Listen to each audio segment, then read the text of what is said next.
Hi, my name is Grabowska, and it's a pleasure to meet you for this topic in class. I am a registered nurse and I work in the ventilator dependent unit. For this assessment, I will identify how poor collaboration can result in inefficient management of human and financial resources supported by evidence from literature, reflect on an interdisciplinary collaboration experience, nothing ways, in which it was successful and unsuccessful in achieving desired outcomes, identify best practice interdisciplinary collaboration strategies to help team to achieve its goals and work more effectively together, identify best practice leadership strategies from the literature which would improve an interdisciplinary team's ability to achieve its goals. My work is very sensitive and depends on collaboration, good leadership, and communication because my patients are on ventilators and tracheostomy collars and have very special needs. To be successful, the nurse and staff need to work together and communicate as one unit. What I saw from my first experience in joining the unit is that things that are not visible could affect the way we work, the care of our patients, and how our unit is managed. The incidents that I would like to talk about is what I called quiet bullying. When I joined the unit, I was just out of school and inexperienced. Meeting our patients and doing the simple task with the staff was exciting, but I started to notice a pattern. When a patient needed a critical procedure, such as an installation of a ventilator or assistance with the tracheostomy collar, the same group of nurses did the work every time. New and developing unit nurses like me were always put to the side. We did not get a chance to do this work. After work on the patients was done, none of the experienced nurses came over and talked about what they did and teach us. After talking with the new nurses like me, we agreed that we were being bullied by not being included in sensitive work that would allow us to learn, gain more experience, and develop. By looking at the body language of the experienced nurses, it looked like they ran the unit and did not want any competition. Management would not say anything because this group could get the work done. I started to feel offended by this bullying because it's my job to help our patients and develop my career as a nurse to contribute to the care and lives of our patients.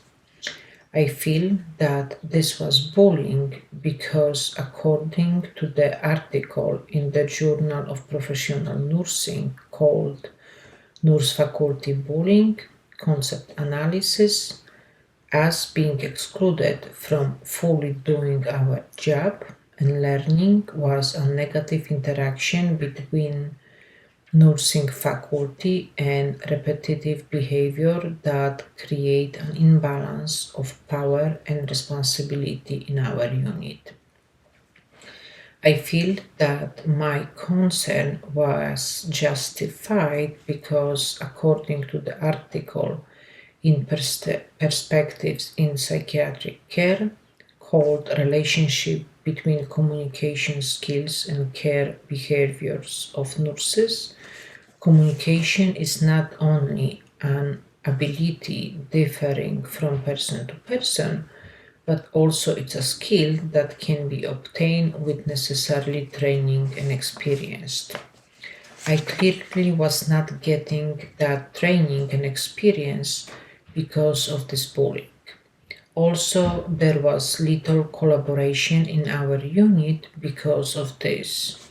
So, for me, this is a good example of poor collaboration when nurses like me were not being used to help patients, not allowed to develop and get more experience, and costing our hospital money by having us stand around and do small tasks. When I talked to my manager about this, she began to see my point. After bringing the new nurses like me into the conversation, the nurse manager said that the unit has been focused too much on performance lately and that our unit was becoming unhealthy, causing this kind of bullying to happen. She admitted that she did not see this happening and apologized. All of us came up with the idea of getting some of the ICU nurses to work with us and task and teamwork. My manager said that this interdisciplinary collaboration would allow us to break up this bullying, see how different units work together, and create a learning and teamwork environment. A week went by, and the ICU nurses came in to work with us. I began to see changes right away, and the experienced nurses that bullied us began working with us on critical tasks. Over the month that the ICU nurses work with us, I feel that this interdisciplinary collaboration was successful because that concern that I had almost completely went away, which was the desired outcome.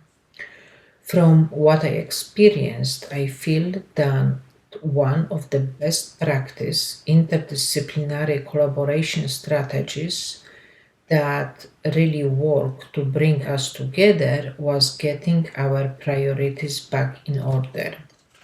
According to the article in Plus One called Challenges and Strategies in Patients, Health Priorities Align and Decision Making with Multiple Chronic Condition, communication strategies facilitate patient preference based and priorities based decision making, especially for the kind of patients and responsibilities we have.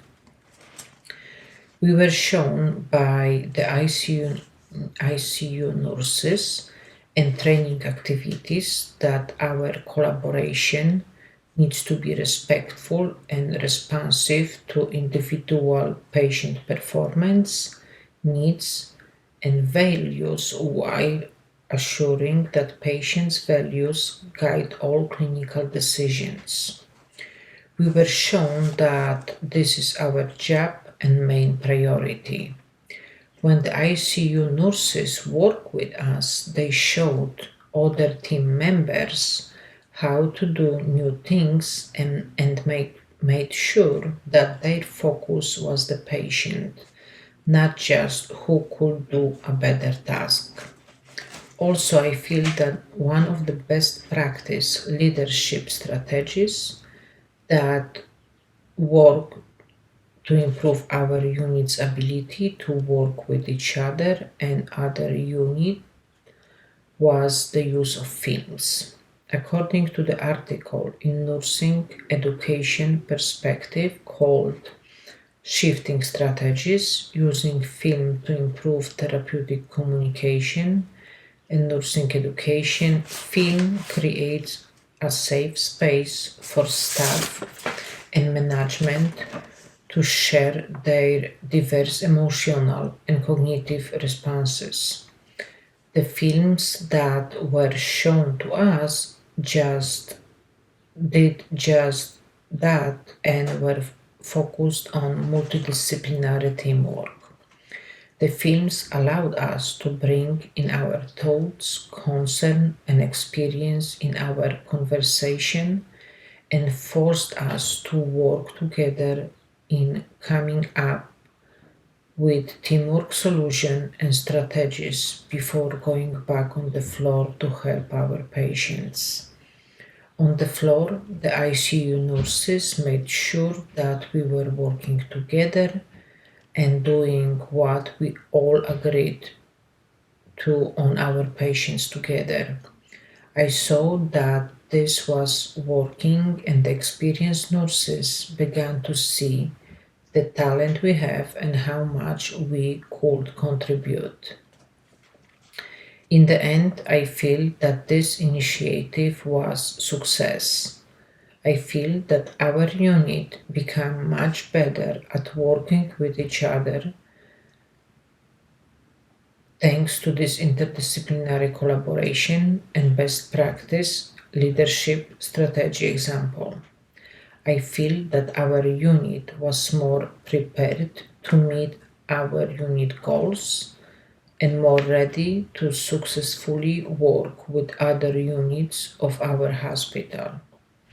After this, I feel that our patients were in a better hands and care, and my work environment turned into a patient first learning atmosphere. Thank you all for listening to me, and I hope this experience also helps you. Thank you.